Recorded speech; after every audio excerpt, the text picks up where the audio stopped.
you're having an argument with your partner, and you say, you're a stupid person, and you've always been a stupid person, and as far as I can tell, as far into the future as I can see, you're going to remain a stupid person.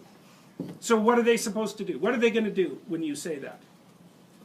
They're going to cry, like if you mean it.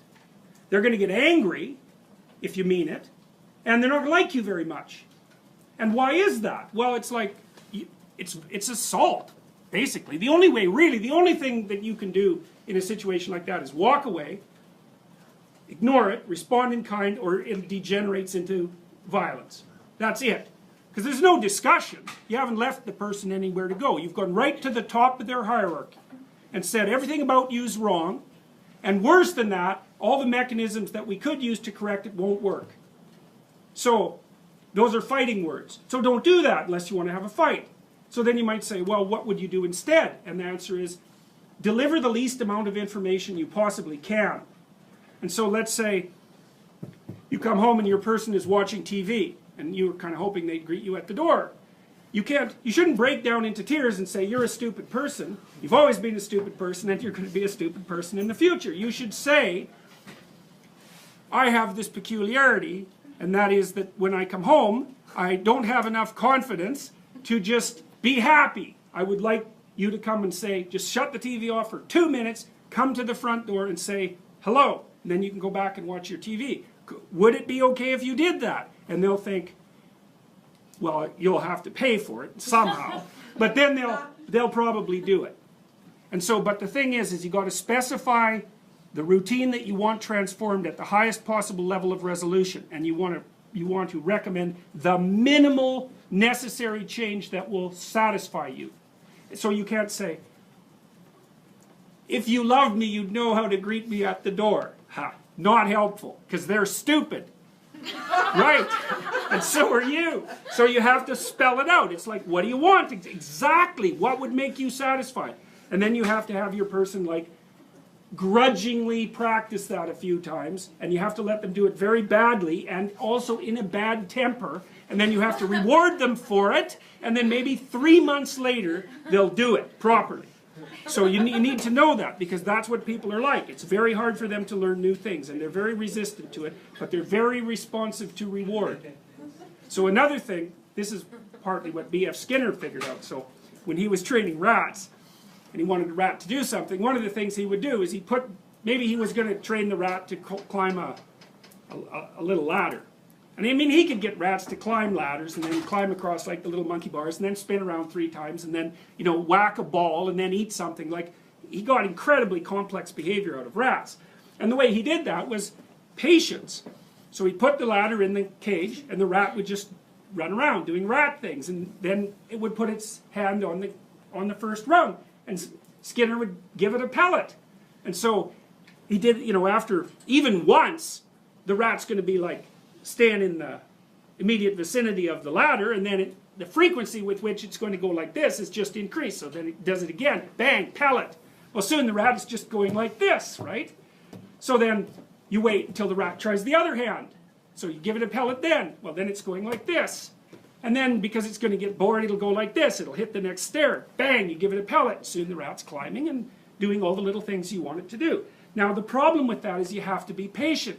You have to wait till the rat does what you want. Okay, that's more relationship advice. Wait till the rat does what you want, and then reward it. And it's unbelievably useful. It's also extraordinarily positive. I mean, I'm being, you know, comical insofar as I can manage that about the situation. But people love reward, and they love attention. People love attention more than anything else. And so, if you watch through the day, and when your partner does something that's good, say, man, that was good, or something like that. You can be inventive, and then they'll do it more. And if you do that a whole bunch, like for a year, they'll be doing things that are good for you just all the time. But you have to be patient, which is very annoying, and you have to suppress your response to only respond to negative things. You know, because what we know about the expectancy models is that a deviation from expectation produces a burst of negative emotions. You know, so you come home and the whole house is clean, but there's like, I don't know, the dog has shed on the rug or something and the person overlooked that. It's like, you're not going to see the clean house, you're going to see the rug with the dog fur on it. You're going to say, why didn't you clean up the rug with the dog fur? And they're going to say, good luck getting me to clean up the house again. And, you know, because the thing is the exception stands out. And what's done doesn't. And the reason for that is you can just ignore what's done. Because it's done. It doesn't get in your way. So it gets invisible really quickly. So you really got to watch that tendency. One of the things Nietzsche said was that if you really want to punish someone, you don't punish them when they do something wrong. Because they expect that. That's not a punishment. They expect that. They might even be relieved by it. You want to punish them when they do something right. Because then you'll really hurt them. And so that's something to think about. If you're in a relationship, man, if someone's done something right, do not punish them. You do that 2 or 3 times, and that's it, man. You're not going to get them to do that anymore. So, judiciousness. Watch what they're doing. If something happens that's good, notice it.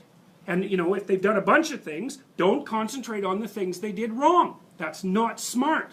It's really hard on them, too. Like, in some sense, this sounds manipulative and selfish, you know, because I'm teaching you how to train your partner. But you should also teach them how to train you.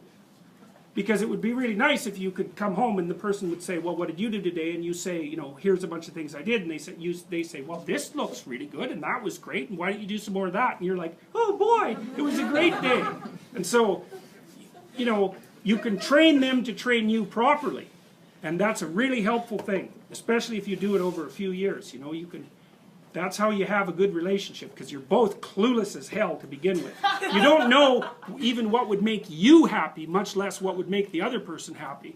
And so you got to figure these things out bit by bit, and then you have to inform each other, and then you have to be patient enough to let your partner do these things really badly. I'll give you another example. Sometimes I see couples sporadically in my clinical practice. I'm not a couples counselor. And so, but sometimes when I'm working with someone, there's an issue that needs to be discussed with both people, because otherwise it's just stupid. And one of the things I often recommend to people, especially once they have kids, is that they set aside, to use an anachronistic phrase, date nights. Well, everyone hates that idea. It's like they say, well, you know, they'll just say I'm not doing that. That would be one objection. We're just not doing that. You know, that's what we did before we got married. They'll say, well, my partner would never go for that. They've got a bunch of excuses why that isn't going to work. And so I've heard all those excuses. I know all of them. And then maybe I convince them, yeah, sure, I know this is stupid. It's awkward. It's artificial. That's okay, just try it once. So then they go and try it, and then they come back and they say, we had an absolutely miserable time. Really, we had a miserable time. We couldn't agree on what movie to go to, and then, you know, she took me to her movie, and I really didn't like it, and so we fought all the way home. We're never doing that again. And I say, well, really, you've got 30 years, 400 days, that's 12,000 days. Okay, so you're not going to do that. You're going to spend the next 12,000 days without having any real romantic evenings and interactions with your spouse. That's your plan. And I like doing arithmetic with my clients. Hey, they hate that. They hate arithmetic. It's like, well, no, that sounds like a bad idea. I said, okay, well, would you like some romance in your life, or are you just done with that? Well, really, like, you know, people can go for a long time with no romance at all. Say, well, no, maybe we'd like some of that. Well, how much? Once a year? Well, no. Once a month? Well, no.